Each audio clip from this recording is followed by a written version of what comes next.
c'est le début de la saison NFL et j'ai été invité par Marion Santiago pour aller sur la Winamax TV. On va parler NFL, on va parler de tout ce qu'on prévoit pour cette saison. Ils m'ont déjà demandé au préalable quelques questions NFL, donc je pense qu'ils vont me questionner et me demander des justifications. Et c'est pourquoi je fais ce travail de recherche de données et de recherche de statistiques pour un petit peu approfondir mes points. Donc avant de vous emmener avec moi chez Winamax, je vais faire mes recherches, faire mes petites fiches, parce qu'on est des gens organisés. Je me dirige vers les locaux de Winamax, l'émission commence dans 45 minutes et j'ai hâte de ça, on va voir ce que ça va donner.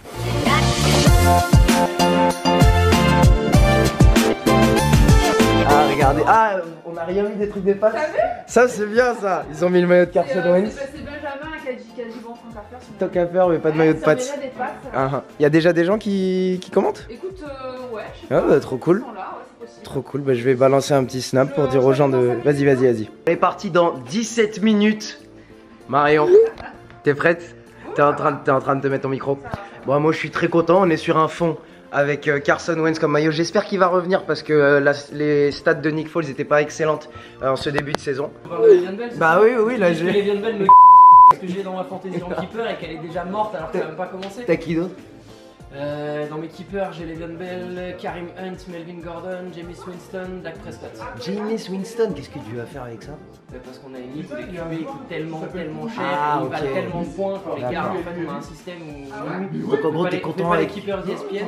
Quand on garde des mecs plusieurs années de suite, on perd un tour de draft, ils sont de plus en plus loin dedans. Faut bouger. Moi, Jameis Winston, ça c'est un 8ème tour. Tu gardes.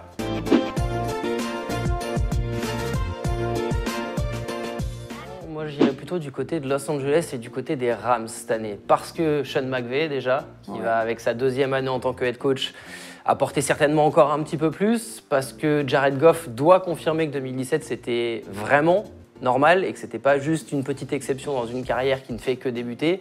Parce qu'ils ont signé Aaron Donald, quand même, c'était un des gros chantiers de l'intersaison. Ils ont perdu du monde, mais ils en ont surtout récupéré, à commencer par Sue, notamment, qui est arrivé et qui va encore solidifier tout ça. Ils ont récupéré Brandon Cooks aussi, ça donne une arme de plus à notre ami Jared Goff. Est-ce qu'on peut partir sur l'équipe qui est 4e en attaque en points par match, en défense 10e en défense au point par match, avec le quarterback qui a eu le plus haut taux de passes complétées en dernier?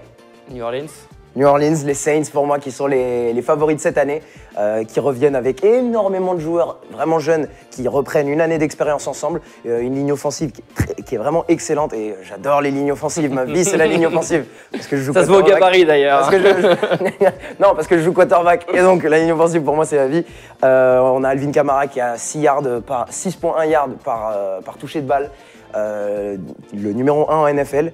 Donc on a les Saints qui vont faire des longues séquences de jeu offensives, des longues séquences de jeu, 72% de complétion, numéro 1 à la course avec Alvin Kamara, des longues séquences de jeu qui fatiguent la défense, l'attaque en face qui va être un petit peu hors de son rythme et je pense qu'ils vont arriver au Super Bowl. On est de Los Angeles, on va rester à Los Angeles. Moi je propose les Chargers. Parce qu'ils sont un peu en mode sous-marin depuis un an et demi, on n'en parle pas des masses et pourtant c'est efficace en attaque, c'est efficace en défense. C'est probablement l'année ou jamais, même si on dit ça tous les ans depuis 10 ans pour Philip Rivers et Antonio Gates qui vient de revenir, dont Sezou qui a re-signé avec la blessure d'Hunter Henry. Ils ont terminé en plus très fort l'an dernier. On se souvient, oui, qu'ils ont commencé à 0 victoire, 4 défaites, mais derrière ils gagnent 9 des 12 derniers matchs. C'était la première saison d'Anthony Lynn, le head coach, à son poste. Donc ils ont quand même beaucoup d'arguments, ils avaient quelques faiblesses défensives et ils l'ont notamment comblé en récupérant Derwin James à la draft que j'attends comme un futur pro bowler pendant de nombreuses années s'il n'a pas de soucis physiques, etc. Ils ont le duo Joey Bosa, Melvin Ingram, même si Bosa ne jouera pas ce week-end. Voilà, il y a aussi Melvin Gordon comme running back qui tient tout à fait la route. Bref, ils ont plein d'arguments. Et je sais pas pourquoi, mais je pense que les Chargers pourraient surprendre pas mal de monde cette saison. On passe sur mon outsider. Alors mon outsider qui n'était même pas considéré comme outsider dans le tableau, c'est les Packers. Les Packers qui ont peut-être le meilleur quarterback de la NFL. Les Packers qui ont une défense. C'est la défense qui me fait questionner un petit peu les Packers. Je vois un personnel qui est plein de talent. Mohamed Wilkerson, Mike Daniels, Clay Matthews, j'espère qu'il va ressortir à l'extérieur parce que c'est là où il est vraiment bon. J'ai pas envie de le voir au milieu de la défense. En face de lui, Nick Perry. Et en cornerback, c'est là où il y a des questions. On a Tramon Williams qui a 35 ans. On a Jair Alexander et Josh Jackson, 2 rookies que j'aime beaucoup. Mais aligner 2 rookies en titulaire, c'est assez délicat. C'est assez délicat. Cela a rapporté préjudice aussi les années précédentes, ça n'avait pas forcément Ouais. fonctionné. Donc, Mais j'ai confiance en Haha Clinton-Dix. Et si on me dit que Aaron Rodgers fait toute la saison, j'ai 2 chiffres magiques. Je pense que les Packers peuvent tourner à 30 points par match. Et je pense que la défense peut tenir la baraque à 24 points par match encaissés. Et derrière, on finit la saison avec une fin de saison abordable contre les Seahawks au week 11, contre les Vikings au week 12, ça c'est pas abordable. Mais ensuite, les Cardinals qui auront peut-être Josh Rosen. On parle pas de la dernière journée. Hein. Tu peux mettre un petit trait sur ta feuille, tu l'oublies. Donc, je note. On joue au week 13, les Cardinals qui auront sûrement Josh Rosen, parce que Sam Bradford se blesse souvent.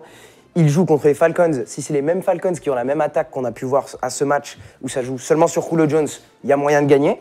Et on finit sur Bears, Jets et l'équipe dont je devrais taire le nom, parce que je ne veux pas créer de problème sur ce plateau. Voilà. Je pense qu'ils ont une fin de saison assez abordable et je pense que si les Packers ont la main chaude, ils peuvent aller au Super Bowl. Et on a vous éteignez déjà les lumières, quoi. C'est coupure de budget, quoi. On a 0 budget. Les Eagles, on répète cette année, c'est pour nous. Et les Lions, tu sais que je kiffe les Lions, c'est genre ma 2e équipe. Voilà. C'est ma 2e équipe préférée. First pick l'an prochain, first pick c'est pour nous. Je te mens pas, c'est pour Calvin Johnson. Ouais, comment tu t'es senti cette première mission touchdown? Bah écoute, c'était génial, c'était au top. Ouais. Voilà, pronostic intéressant, des cotes à tenter d'ailleurs. Je sais pas si je vais pas tenter le petit, la surprise dans la division, les Bears. Les Vous Bears. avez vendu les ouais. Bears, vous? Pourquoi pas? J'ai du mal à croire. Il a du mal à qu'ils dire. arrivent devant les Vikes et les Packers. Mais de toute façon, voilà, parler des autres et dire qu'ils vont être meilleurs que nous, même si je sais que ce sera le cas. Ça fait. Non, c'est pas possible. ça fait mal. J'ai aucune confiance en Matt Patricia, je le dis, y a pas de souci. En même temps, j'avais pas plus de confiance en Jim Caldwell ou en Jim Schwartz. Donc Ouais. peut-être qu'un jour j'aurai confiance en head coach et ce jour-là. D'ailleurs, merci beaucoup pour Jim Schwartz en défense, il est excellent au niveau des Eagles. Merci, franchement, c'est très gentil. Pour nous, Oui, il ouais. n'était pas. Et c'était voilà, pas. hein, c'est- Oui, mais quand tu lui mets un Brandon Graham dans les mains, c'est un petit peu plus simple. Peut-être une histoire des squads, C'est un effectivement. petit peu plus simple.